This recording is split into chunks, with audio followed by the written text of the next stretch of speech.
gracias por tan sincera y cordial y desmedida para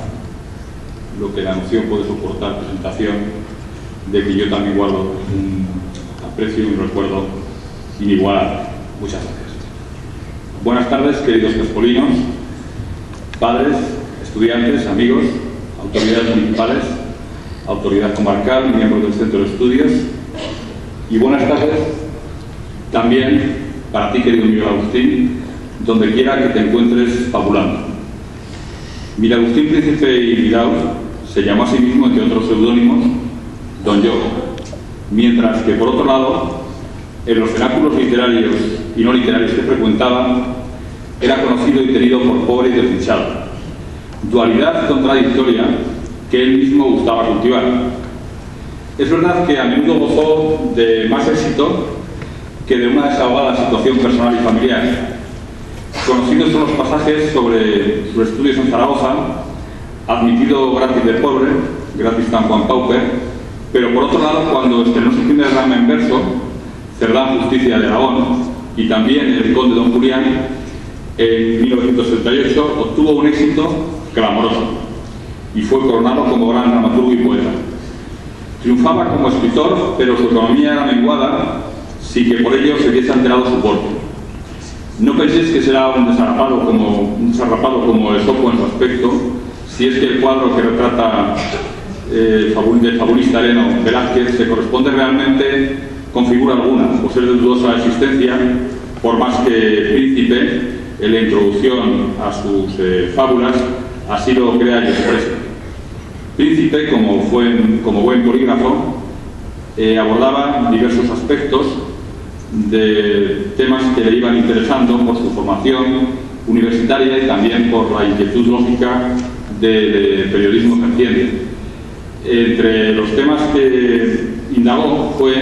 el del origen de la fábula, y por ello anexó como prólogo a la publicación de sus fábulas lo que viene a ser un tratado bastante reconocido por la crítica de su momento y por la crítica posterior sobre el origen y el éxito y la tradición de las fábulas, pese a algunas imprecisiones que cuentan, como confundir Aviano con Avieno, dar historicidad absoluta a Esopo cuando hoy está contrastado que es más que dudoso,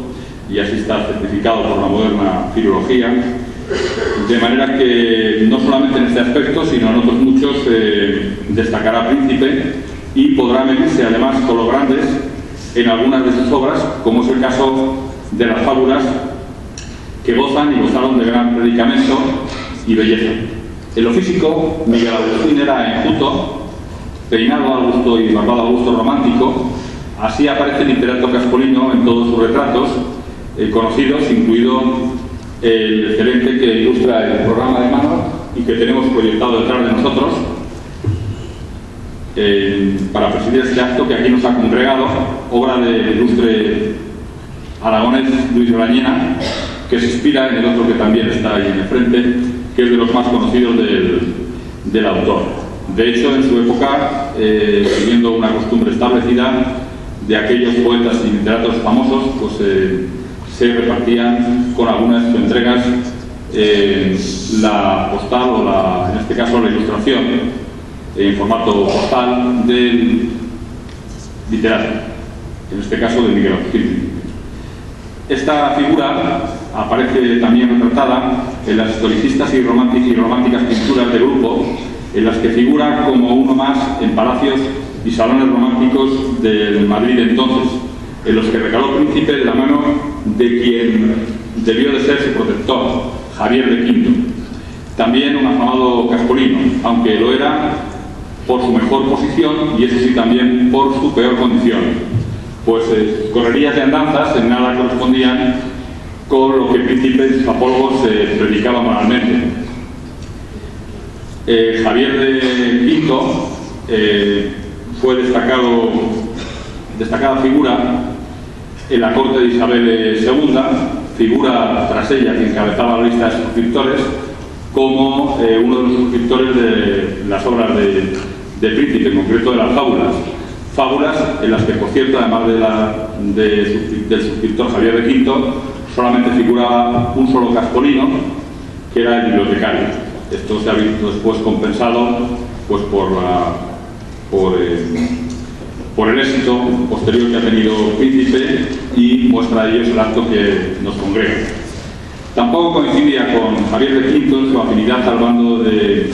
los afrancesados, al que era proclive Javier. El padre de Javier, don Agustín de Quinto, fue el máximo exponente de estos afrancesados y tuvo bajo su responsabilidad buena parte del territorio del Valle del Ebro, dominado por las tropas de Napoleón durante la época de la Guerra de Independencia. Precisamente fue comisario con sede en Caspe de la orilla derecha del Ebro. Frente a ello, Miguel Agustín,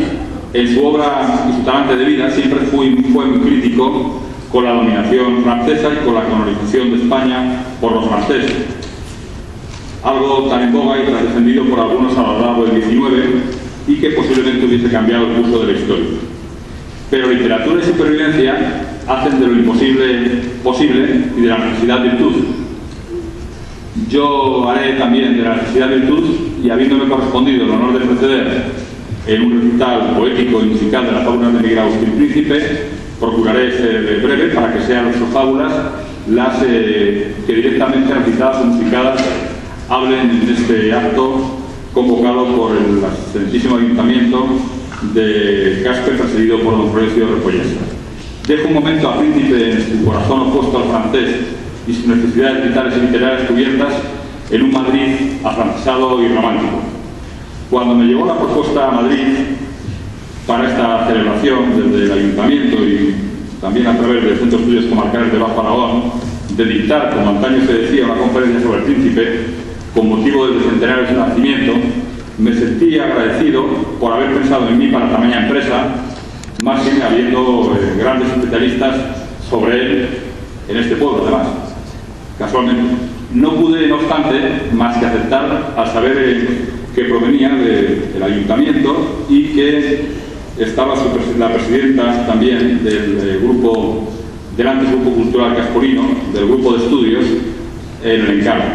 Rememorando en ese mismo momento mis días de estudiante en Caspe, pues Mari Carmen Ferrer fue profesora en aquellos años en que todavía se impartía, como previa a la universidad, un curso llamado Orientación Universitaria o COBO. Ella nos dio clase a muchos caspolinos, algunos de ellos que estarán aquí presentes ahora, tal vez, ya como padres de estudiantes, Tentuzubi, perspicaz, comprometida, amena y instructiva. Todos estábamos, como podéis imaginar, encantados con ella. Nos acompañó a los estudios y hasta los viajes de estudio. Espero haber aprendido sus enseñanzas y poder resultar igualmente ameno e instructivo con esta charla sobre un poeta comprometido y perspicaz también. Mucho se ha hablado y escrito estos días sobre la biografía del Príncipe, profesor universitario de Historia y Lengua, formado en latín, abogado fiscal de la audiencia y jurista, ensayista polígrafo, dramaturgo, fabulista y hasta aficionado dibujante sin concreta producción conocida, que contrasta con lo prolijo de su quehacer literario. Fue secretario y presidente de la Junta de Teatro del Reino, bibliotecario de la Nacional, miembro del Liceo Artístico y Literario, de la Sociedad Económica de Amigos del País, cofundador del Instituto de España, presidiendo su sección de literatura, redactor o colaborador de más de 40 periódicos, siendo director de algunos de ellos, como el Diario de Sesiones y del Senado, y fundador del Moscardón. Colaborador lo fue, entre otros muchos, del entonces muy famoso Semanario Pintoresco, fundado por mesoneros romanos. Con vida abundante en desempeños, producción periodística y literaria, y avatares cuyos detalles se recogen en minuciosa investigación en la obra hoy por hoy referencia del autor, escrita por Aldea y por Serrano, Alberto, publicada por la Institución Fernando el Católico, Miguel Agustín nació en Caspe. El pasado 16 de octubre se cumplieron 200 años. De padre de oficio aún no contrastado, pero con alguna relevancia o al menos significación política, lo que quizás motivase por algún asunto de enfrentamiento o de disensión política la marcha a Zaragoza de la familia, cuando Príncipe Miguel Agustín apenas contaba 12 años y era un niño, lo que sin duda causaría justa indignación, por tanto, temprana indignación, como luego se refleja en algún pasaje literario suyo, en el que cuenta la defensa que los zaragozanos hicieron de su ciudad frente al ataque carlista de la entonces Sociedad de Zaragoza, en el que narra su bautismo con esa edad de 12 años, al poco de llegar a la capital, como precoz militante de la causa política liberal en la que su padre ya militaba y que le costó, como relata, un buen coscorrón por un piquete de absolutistas al lanzarse desde su casa en el coso zaragozano, según parece, hacia la Plaza de la Magdalena para sumarse al gentío que pasaba enfrentado al carlismo. Tal ocasión política, de la que nunca medró, le siguió hasta su muerte, siendo amortajado con el traje de la milicia nacional que conservara desde que se lo regalaron sus amigos en su etapa zaragozana. Otra presencia posible del Príncipe en la actividad política de calle sería sin duda su actuación en la conocida Cinco Manzanas. Le influye su padre, cómo no, como a cualquiera de nosotros,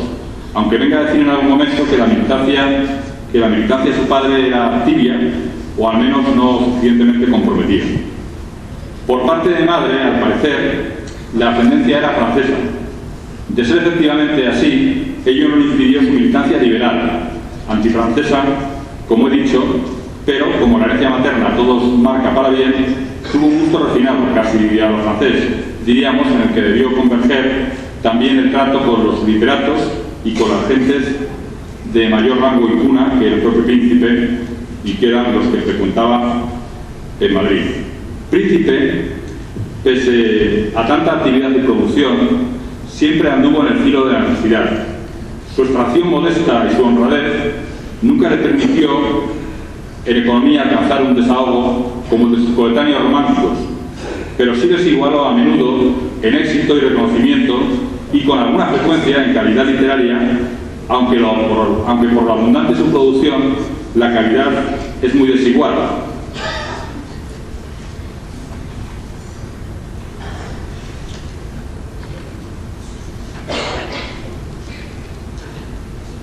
Esa condición modesta quizá él mismo le convino alimentar como cosa literaria de pobre y desdichado con el beneplácito y buena acogida por parte de sus impares pero colegas y también la acogida positiva de la crítica literaria que insistía en lo pobre y desdichado muy al gusto del romanticismo y algo que él cultivó fraguando un personaje que refrendara su quehacer y disposición literaria. De suerte que Miguel Agustín se debatió entre ese don John y el desdichado y pobre poeta del que hablaba al principio, lo que le permitía dar una mayor consistencia a sus opiniones, a sus consideraciones y a sus prescripciones hechas desde el atrio de escritor y periodista, ya fueran morales, ya fueran políticas. Príncipe dejó muestra escrita de una cosa, la indignación política, y de otra, el consejo y la perspectiva moral, tanto en sus obras como en episodios diversos, a veces con acentos que hoy resultan chocantes o paradójicos entre sí, pero hay que medirlos en su época, como la consideración de la mujer, y baste como muestra el mero título del semanario que dirigió, el Pensil del Bello Sexo, o bien tomarlos en consideración en relación con su manera de ser en la época y quizás con sus propias raíces. Así el carácter liberal y progresista no le impide, por no serlo, en su caso, publicar un devocionario que aun hasta épocas recientes ha sido utilizado en Iberoamérica. Príncipe unía en sí un fervoroso espíritu liberal con una atolondrada fe católica. Y es verdad que en aquel entonces los movimientos liberales, tanto el afrancesado como el que no lo fue, tenían en la fe católica o en el cristianismo un referente en la parte más evangélica del mismo que no entraba en abierta contradicción con el ideario progresista. Tampoco estuvo parco Príncipe en declararse contrario a aquellos excesos que la religión llevó a cabo, como por ejemplo hizo en Tirios y Teorianos, una de sus famosas obras, al referirse a los excesos del Santo Oficio. Antes he mencionado la intención moralizadora de su obra, que en concreto se plasma en su más conocida o más popular producción, sus fábulas, de 1861 a 1862. Intención moralizadora, como hace al caso del género, y también una más o menos velada intención política, también más o menos manifiesta en la pluma de quien los escribió, y que es como el propio Príncipe dice, un homenaje a la libertad, porque según él no rindo homenaje, decía a otro ídolo, que al de la libertad y los buenos principios. Para Miguel Agustín Príncipe, la fábula debe delatar el mal moral, pero no directamente a su autor, en estricta aplicación del lema que en la portada de sus propias fábulas figura: Parque Persona. Delatar el vicio, pero no a quien lo practica. Por así decirlo, decir el pecado, pero no el pecador. Esa exigencia programática no le impidió, si era preciso, montar polémicas de toda clase, de toda índole, como las que vía periódico estableció con su amigo Villegas, para disfrute del pueblo, como lo son ahora, salvando las distancias, las realizadas con la televisión o las redes sociales por en medio, pero desde luego con mayor estilo artístico entonces, en todo caso. Vayamos a la obra que quizá haya tenido una mayor trascendencia, sus fábulas, y antes de referir a una concreta, a modo de muestra en la que haya escogido y recogido aspectos morales o de alcance político, para no entretenerme ni extenderme y para dejar tal privilegio de su lectura a quienes van a continuación a contarlas y a cantarlas. Echaré mano de la publicación de la memoria de licenciatura para comentar cómo se realizó la publicación de estas fábulas, de este libro, y fue hecho, como era habitual en la época, por entregas entre los años 1860 y 1861, cómo presidía, como ya he dicho, la reina Isabel II y su majestad el rey la lista de suscriptores, cómo estuvo precedida de abundante expectación su publicación. En la Iberia, el 28 de mayo de 1861, puede verse. Pasamos a hablar de una publicación que da estos días mucho que hablar. Nos referimos a las fábulas que, según han indicado varios periódicos, van a ver la luz del señor Príncipe el próximo mes de abril. Ya algunas de ellas habían aparecido reunidas parcialmente en periódicos como La Época, El Contemporáneo, La Esperanza, El Heraldo de Madrid, en las que el propio Príncipe colaboraba. La fortuna literaria de las fábulas fue enorme en su época y también posteriormente, apareciendo recogidas con alguna frecuencia en recuperaciones, por ejemplo, de índole escolar, incluso en el pasado siglo XX, y en el actual siglo XXI, pues como es lógico, aparecen también en Internet, en páginas de recursos educativos, en las que aparecen incluso con dotadas de voz o de acompañar de imágenes o de algún tipo de explicación como recurso escolar. En algunas de ellas, de estas páginas, copando incluso hasta el 20% de la producción que de fábulas insertan. Son en total 150 apólogos distribuidos en 6 libros a razón de 25 fábulas cada uno, acompañados, como he dicho, y tal como consta en portada, de un prólogo que contiene la historia de las fábulas desde Esopo hasta nuestros días, y seguidas también de un arte métrica bastante peculiar y comentado en la época.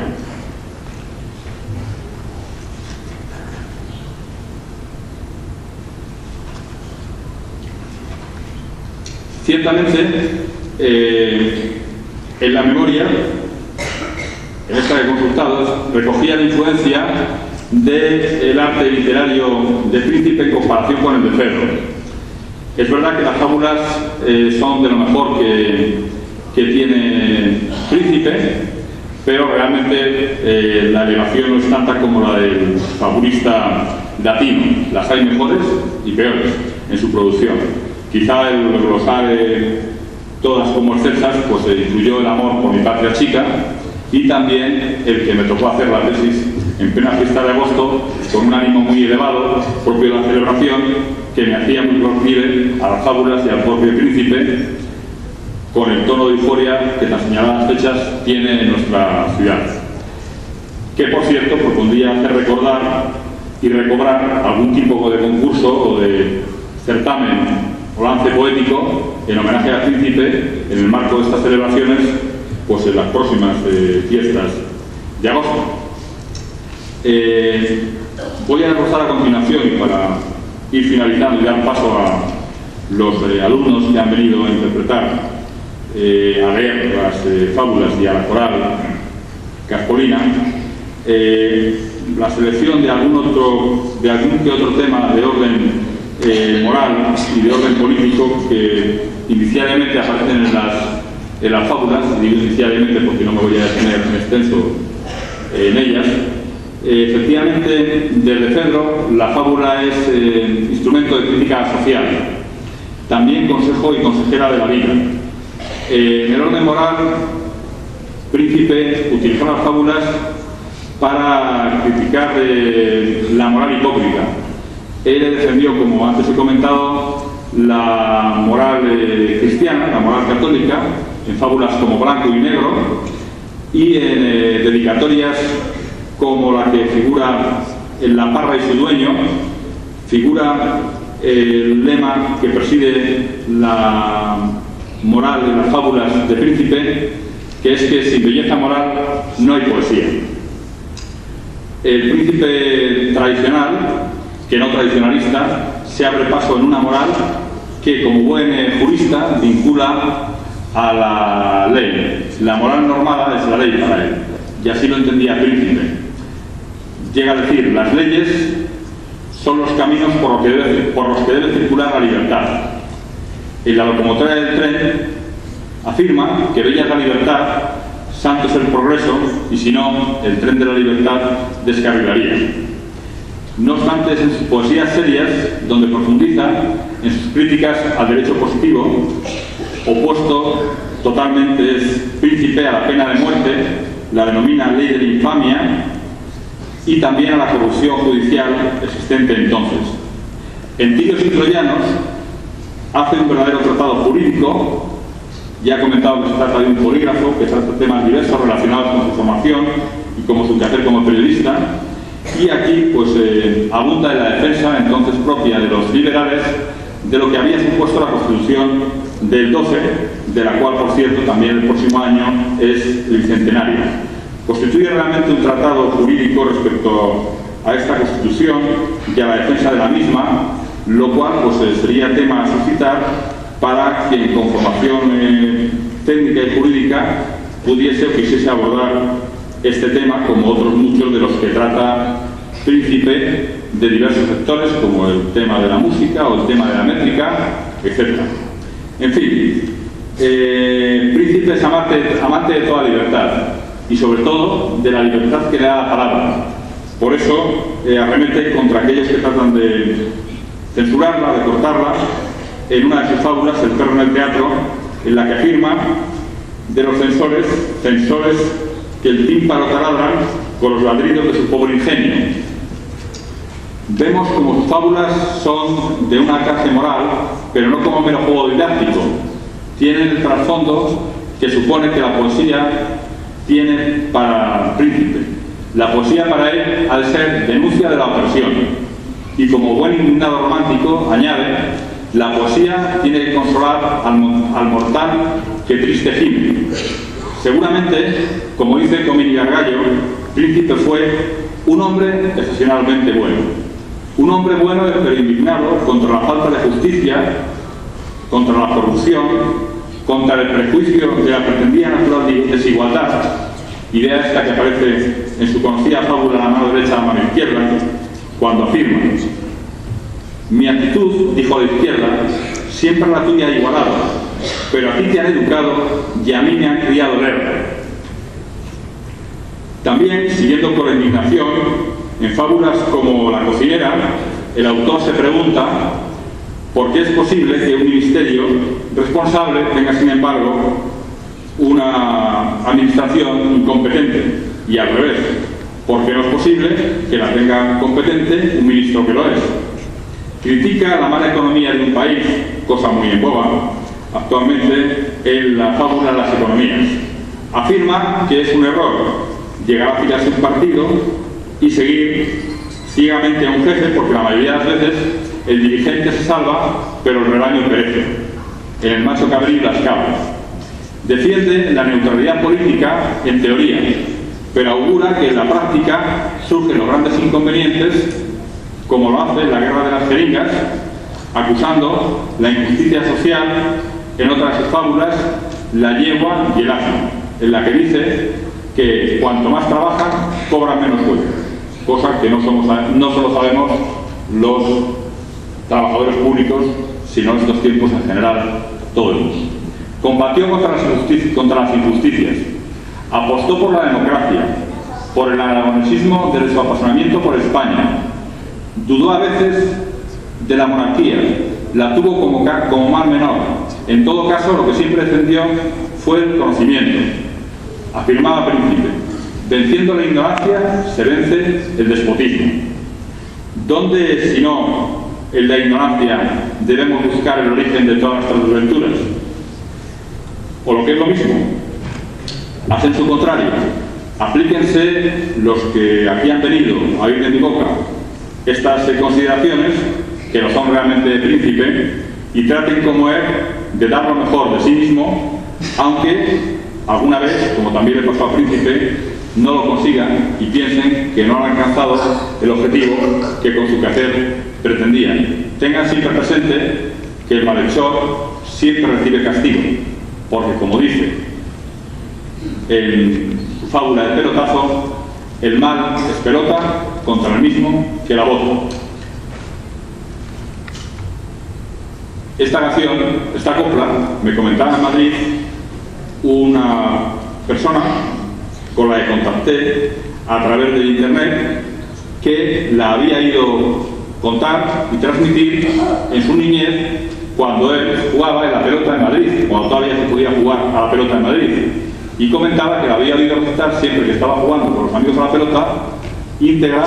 a una persona de edad que pasaba por allí. Y me comentaba que navegando por internet había topado con se había encontrado con este acto, había tenido la curiosidad de consultar la fabulística de Miguel Agustín Príncipe, que lógicamente está todavía en internet, y había dado con esta fábula, lo cual le había supuesto pues una grata vuelta a su infancia. Que Miguel Agustín Príncipe nos devuelva a todos,